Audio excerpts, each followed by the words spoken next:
नमस्कार दोस्तों, ocean network में आपका स्वागत है। मैं हूं ओमकार चौधरी। 1992 में अमिताभ बच्चन और श्रीदेवी की एक फिल्म आई थी, खुदा गवाह। और उसमें एक गाना था, मैं तुझे कबूल, तू मुझे कबूल, खुदा गवाह, गवाह खुदा। व्हाइट हाउस में कुछ वैसा सा ही जेस्चर है, वैसा ही कुछ वातावरण है। और Donald Trump Pakistani army chief, बल्कि आर्मी चीफ नहीं साहब, फील्ड मार्शल, जिसको बहुत सारे लोग फील्ड मार्शल कह रहे हैं भारत की कार्रवाई के बाद। तो फील्ड मार्शल साहब के साथ इस समय डोनाल्ड ट्रंप वो श्रीदेवी और अमिताभ बच्चन की मुद्रा में है, मैं तुझे कबूल, तू मुझे कबूल। अंदाज वही है। अब बहुत सारे लोग इस पर बड़ा आश्चर्य व्यक्त कर रहे हैं कि ये सब हो क्या रहा है। ऐसा कभी अमेरिका और व्हाइट हाउस के इतिहास में हुआ नहीं कि यूएस प्रेसिडेंट किसी देश के आर्मी चीफ को बुलाएं, उसके सम्मान में लंच या डिनर होस्ट करें और दोनों एक दूसरे की तारीफ में कसीदे गढ़ रहे हों।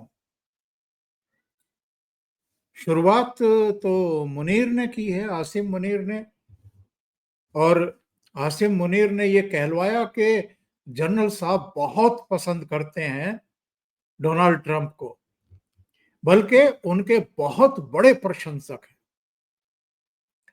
माहौल कुछ ऐसा बनाया गया कि डोनाल्ड ट्रंप ने सोचा कि यार सारी दुनिया में तो जूते पड़ रहे हैं, कोई मुझे भाव देने को तैयार नहीं है। कम से कम एक आदमी तो है जो मेरा प्रशंसक है।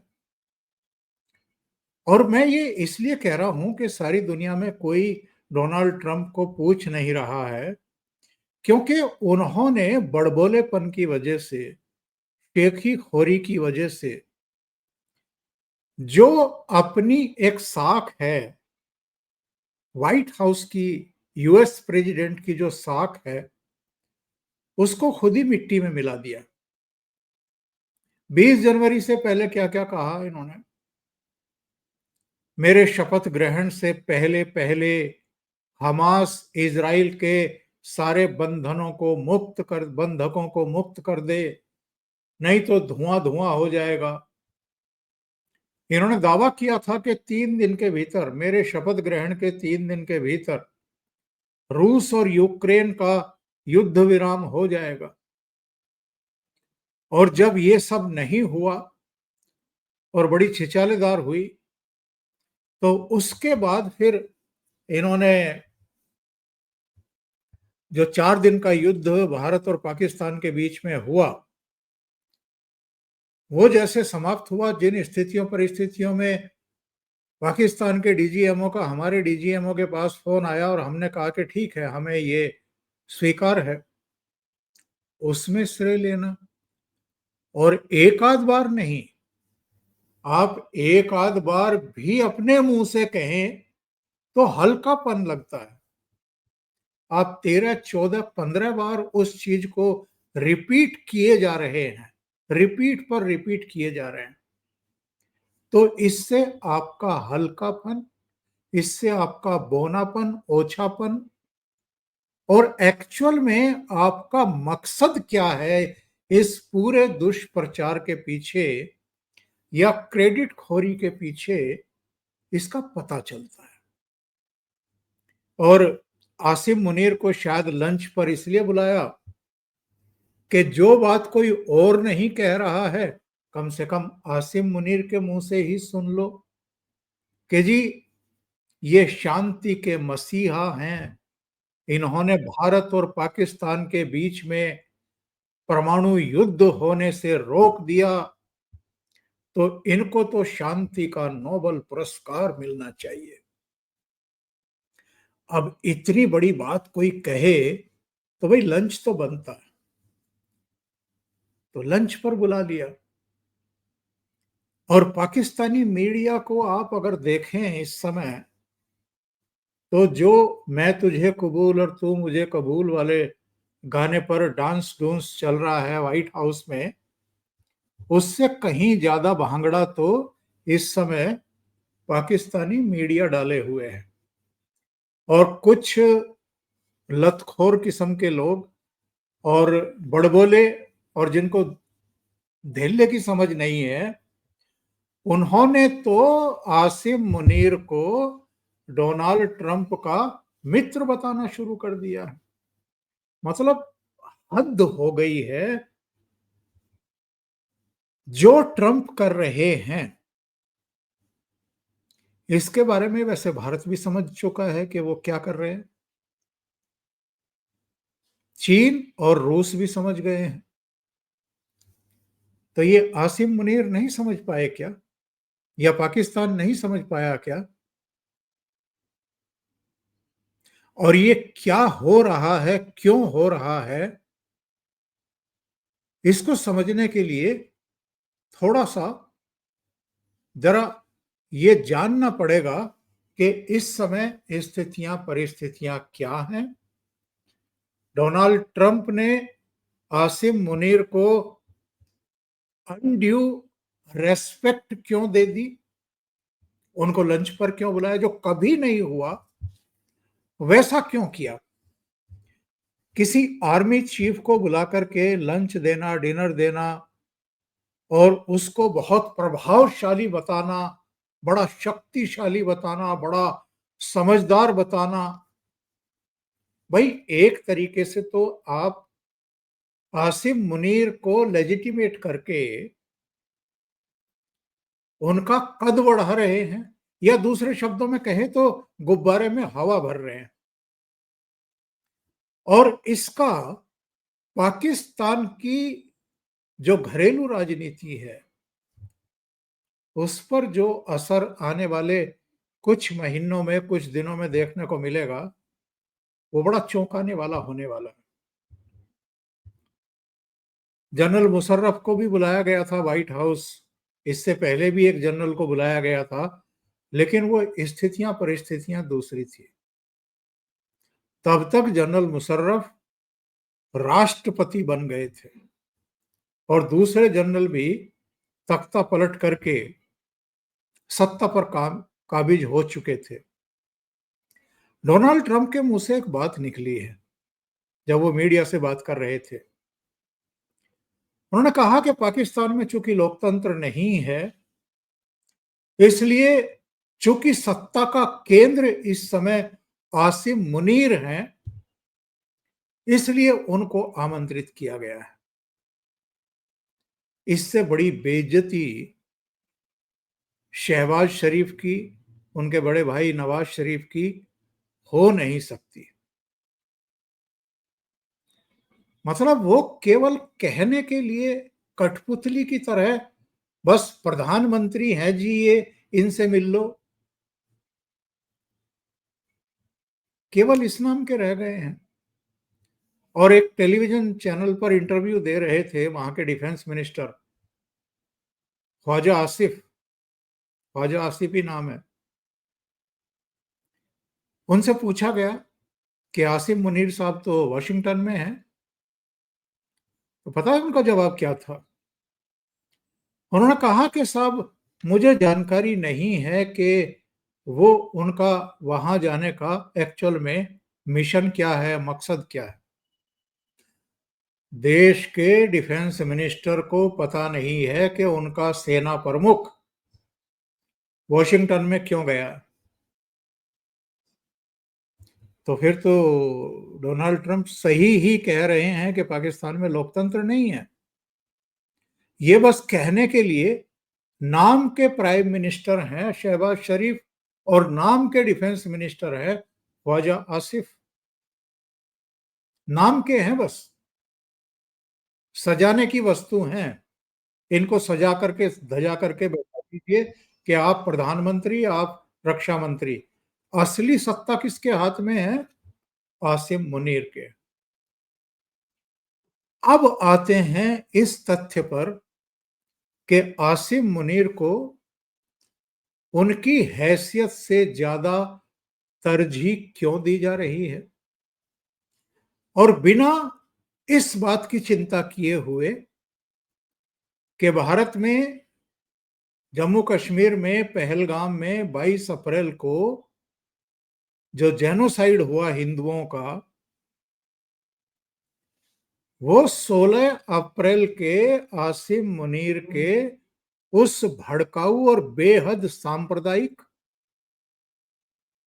और नियोजित वक्तव्य की वजह से हुआ, जिसमें उन्होंने टू नेशन थियरी, हिंदू मुस्लिम, ये सब जो है कहा था। इसके 6 दिन बाद ये कांड हो गया, और उसके बाद भारत ने जो घुस भरा वो भी अब पूरी दुनिया को पता है, और पाकिस्तान को और आसिम मुनीर को तो बहुत ही अच्छे तरीके से पता है, क्योंकि चौथे दिन ही पाकिस्तानी सेना घुटनों पर आ गई। उसको ये पता चल गया कि भारत छोड़ेगा नहीं।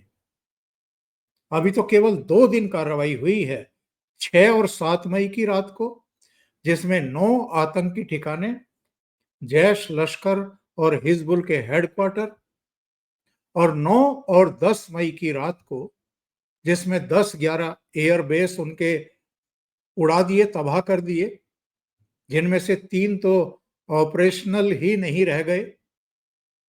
वो कहते हैं ना कि जड़ें खोद करके रख दी, वो काम किया। और उनका एयर डिफेंस सिस्टम जैसा भी था वो तबाह, कराची का भी, लाहौर का भी, और जो उनके रडार थे वो सब। और इस कार्रवाई में चोट अमेरिका को भी लग गई। हमारे ऑपरेशनल डीजीएमओ ने तो कह दिया था प्रेस कॉन्फ्रेंस में पूछने पर कि सरगोधा और दूसरी जगहों पर जो परमाणु बम रखे हुए थे वहां तक भी मिसाइलें पहुंच गई। तो उन्होंने कहा कि नहीं, हमें पता नहीं था कि वहां पर परमाणु अस्त्र शस्त्र रखे हुए हैं।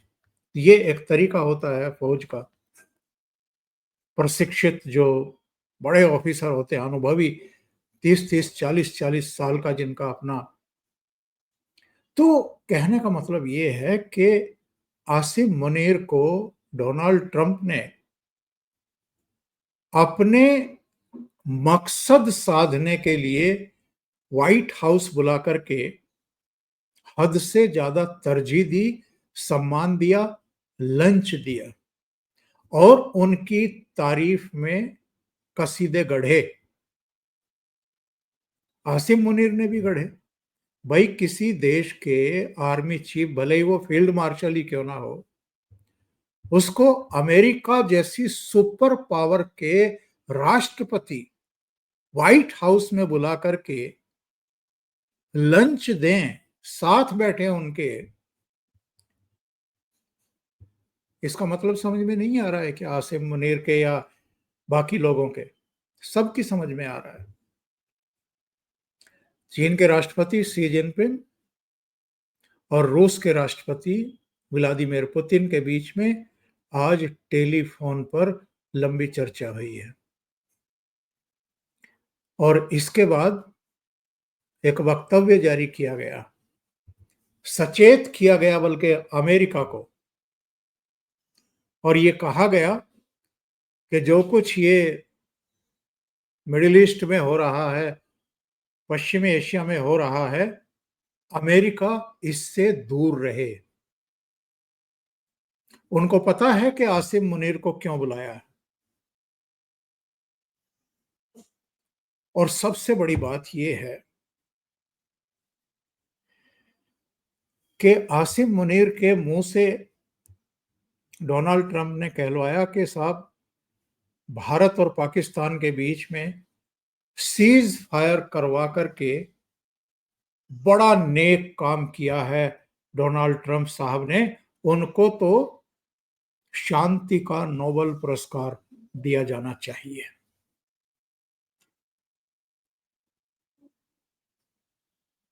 पाकिस्तान में लोकतंत्र नहीं है, ये डोनाल्ड ट्रंप के द्वारा कहना पाकिस्तान के आने वाले मुस्तकबिल भविष्य के लिए, शहबाज शरीफ के भविष्य के लिए, पॉलिटिकल पार्टियों के भविष्य के लिए, और वहां जो थोड़ा बहुत लुंज पुंज हालत में लोकतंत्र बचा हुआ है उसके लिए यह खतरे का संकेत है। और रूस का और चीन का ये मैसेज देना डोनाल्ड ट्रंप को कि अमेरिका इस चक्कर में ना पड़े, यानी इजराइल और ईरान के बीच में जो इस समय जंग चल रही है इसमें आप अपना पैर ना फंसाए।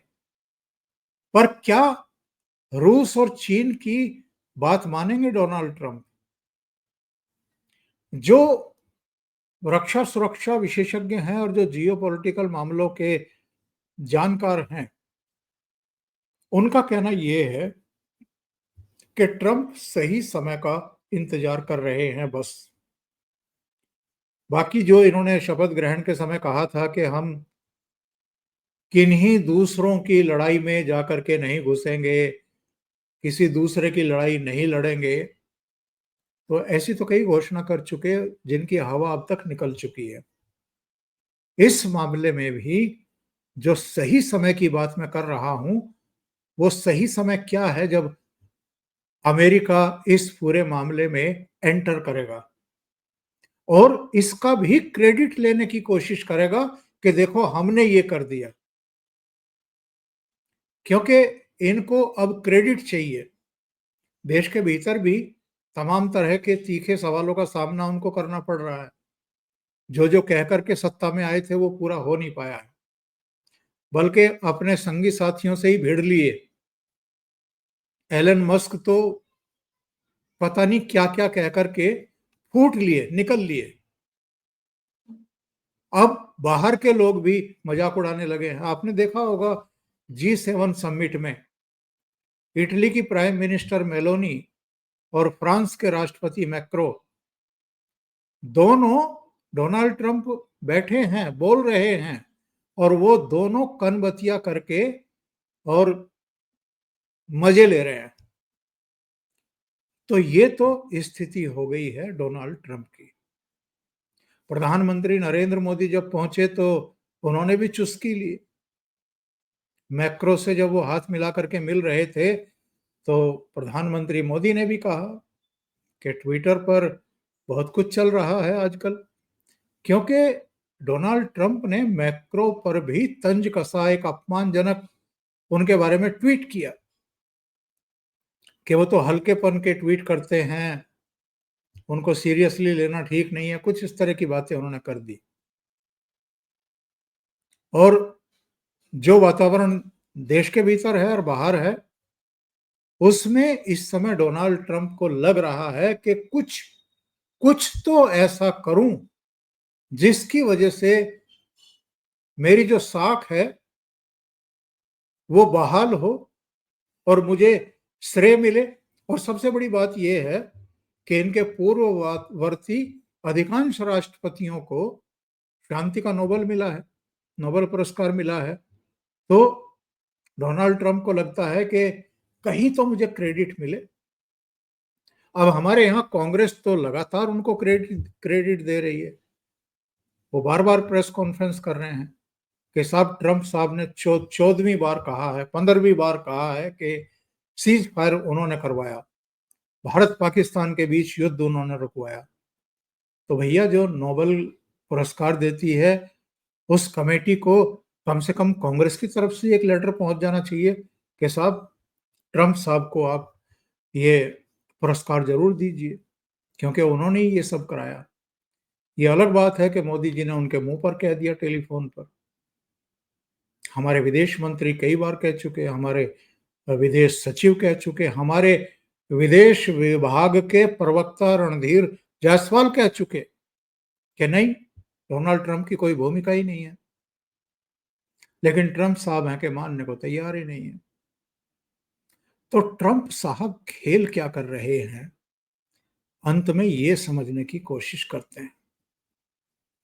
ट्रंप साहब को लगता है कि जो ईरान में परमाणु कार्यक्रम इस समय चल रहा है, 4 जगहों पर मुख्यतः बताते हैं कि वो कार्यक्रम चल रहा है।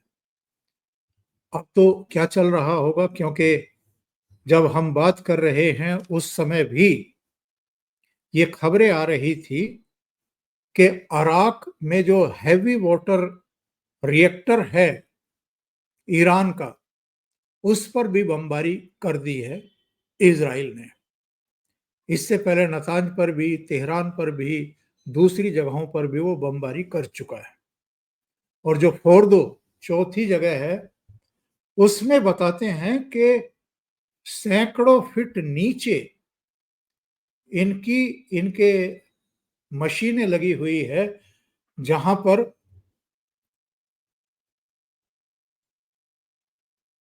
लगातार उनका काम चल रहा है और बहुत तेज गति से चल रहा है। और वहां तक बॉम्ब गिराने या उसको नष्ट करने की क्षमता इजराइल के पास नहीं है। जो B2 बम वर्षक है अमेरिका का, वही गिरा सकता है। और अमेरिका के पास ही ऐसा बॉम्ब है जो उसको नष्ट कर सकता है। हालांकि 100% कोई विश्वास के साथ कह नहीं सकता है कि B2 के जरिए वो बॉम्ब गिराए जाने के बाद भी ईरान का फोर्दो वाला जो न्यूक्लियर प्लांट है वो पूरी तरीके से ध्वस्त हो ही जाएगा। तो बताते ये हैं कि आसिम मुनीर को इसके लिए तैयार किया जा रहा है कि अगर अमेरिका इस युद्ध में शामिल होता है और उसको फिर से, जैसे अफगानिस्तान पर जो कार्रवाइयां हुई थी 9/11 के बाद, तो जकोबाबाद को इन्होंने अपना ऑपरेशनल सेंटर बनाया था जहां से उड़ानें चल रही थी। तो वैसे ही पाकिस्तान के जो जकोबाबाद है और दूसरी जगह है, वहां से उनको ऑपरेशनल पूरा अपना ऑपरेशन चलाने की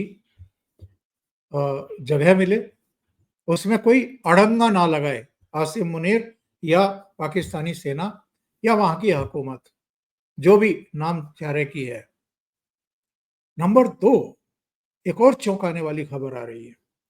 जो पेंटागन के ही पूर्व अधिकारी हैं, उनका इंटरव्यू चल रहा है कुछ चैनलों पर। उनका कहना यह है कि आयतुल्ला अली खमैनी के मारे जाने के बाद और वहां रिजिम चेंज होने के बाद, यानी किसी दूसरी सरकार के आने के बाद, जो भी उनका न्यूक्लियर पावर प्लांट्स हैं, अलग अलग पावर प्लांट नहीं, जो न्यूक्लियर इनके संयंत्र लगे हुए हैं जहां पर संवर्धन का काम चल रहा है यूरेनियम का और बम बनाने की तैयारी चल रही है, वो सब साजो सामान, ऐसा तो है नहीं कि वहां पर ट्रकों में भर करके वहां से और अमेरिका ले जाया जाएगा या कहीं दूसरी जगह ले जाया जाएगा। तो ईरान से उसको पाकिस्तान लाना आसान होगा और फिर वहां से जो भी करना है अमेरिका को वो करेगा। यानी वहां का जो भी साजो सामान है न्यूक्लियर बॉम्ब से रिलेटेड, वो ईरान से पाकिस्तान शिफ्ट किया जाए और उसकी सुरक्षा भले ही अमेरिकी सेना के पास हो, सुरक्षा कर्मियों के पास हो, लेकिन पाकिस्तान में किसी तरह का कोई औ पौ सौ डो ना हो, किसी तरह की कोई आवाजें ना निकले। तो ये एक बड़ा प्लान है। अब इस चक्कर में चीन की नींद क्यों उड़ी है, ये समझना और भी जरूरी है। ये जो सिंजियांग से लेकर के गिलगिट बाल्टिस्तान और पूरे पाकिस्तान से होते हुए नीचे ग्वादर तक सी पैक प्रोजेक्ट 2013 से चल रहा है चीन का, वो कंप्लीट होने का नाम ही नहीं ले रहा है। उसकी लागत भी बढ़ती जा रही है और चीन का करीब 5 लाख करोड़ रुपया स्टेक पर है, पूरा मतलब दांव पर लगा हुआ है। अभी पिछले महीने ही अफगानिस्तान के कार्यकारी विदेश मंत्री मुत्ताकी, चीन के विदेश मंत्री यांग ई और जो पाकिस्तान के उप प्रधानमंत्री भी हैं, विदेश मंत्री भी हैं, इशाक डार, ये बीजिंग में मिले थे और उसमें ये तय किया था चीन ने कि साहब इस प्रोजेक्ट को यानी सी पैक को, जो आर्थिक कॉरिडोर है, इसको अफगानिस्तान तक हम बढ़ाएं, लेकिन बढ़ाएंगे तो तब जब पाकिस्तान में शांति होगी, क्योंकि सी पैक का पाकिस्तान के भीतर भी जबरदस्त विरोध चल रहा है। खास तौर से बलूच लिबरेशन आर्मी के लोग चाइनीज इंजीनियर्स को भी मार चुके हैं, पाकिस्तानी सेना पर लगातार अटैक कर रहे हैं और ये प्रोजेक्ट पूरा होने का नाम नहीं ले रहा है। लेकिन पिछले महीने तक भी चीन का ये सपना था कि इसको पूरा किया जाए और अफगानिस्तान तक इसको बढ़ाया जाए, ताकि हिंद महासागर और अरब सागर तक भी अपनी पहुंच बना सके चीन। और जो करीब करीब मलक्का खाड़ी से संघाई तक ये अपना क्रूड जो अपना ऑयल है उसको ले जाते हैं, वो करीब 16,000 किलोमीटर की दूरी पड़ती है। तो उसको 5,000 किलोमीटर कम किया जाए अगर ये आर्थिक कॉरिडोर बन जाता है तो। लेकिन क्या ये पूरा होगा? ऐसा लग रहा है कि डोनाल्ड ट्रंप भारत की नाराजगी जानते बूझते हुए भी चीन पर एक बहुत कड़ा प्रहार कर रहे हैं और जो पाकिस्तान अतीत में एक तरीके से अमेरिका की गोद से छिटक करके चीन की गोद में जा बैठा था, उसको फिर से चीन की गोद से उतार करके अपनी गोद में बैठा रहे हैं। अब देखना ये होगा कि चीन का रिएक्शन क्या होने वाला है। चीन के राष्ट्रपतियों और रूस के राष्ट्रपति की टेलीफोनिक वार्ता बहुत कुछ कहती है। सबकी निगाह इस पर टिकी हुई है कि अमेरिका ईरान के और इजराइल के इस युद्ध में कब एंट्री मारता है, आधिकारिक तौर पर कब एंट्री मारता है। वो इंतजार कर रहा है कि ईरान कोई गलती करे, उसके जो अगल बगल के देशों में सैन्य ठिकाने हैं उन पर कोई अटैक करे तो उसके बाद वो शुरू हो। इसलिए डोनाल्ड ट्रंप ने कहा है कि अगले हफ्ते कुछ बड़ा होने वाला है। अभी तक तो यही कहते आ रहे हैं कि आयतुल्ला अली खुमैनी को मारने का कोई फैसला नहीं लिया है, लेकिन नेतान्याहू का तो कह रहे हैं कि जब तक हम उनको खत्म नहीं कर देंगे तब तक ये जंग खत्म नहीं होने वाली है। देखते हैं क्या होने वाला है। अभी के लिए इतना ही। बहुत बहुत धन्यवाद। अगर आपको ये चैनल और इसके कंटेंट पसंद आ रहे हैं तो लाइक करें, कमेंट करें, वीडियो को शेयर भी करें। अभी तक अगर आपने ये चैनल सब्सक्राइब नहीं किया है तो सब्सक्राइब कर लें और साथ में लगे बेल आइकॉन को दबाना ना भूलें, ताकि आगे आने वाले वीडियो और उनके नोटिफिकेशन आप तक पहुंचते रहें। बहुत बहुत धन्यवाद। नमस्कार।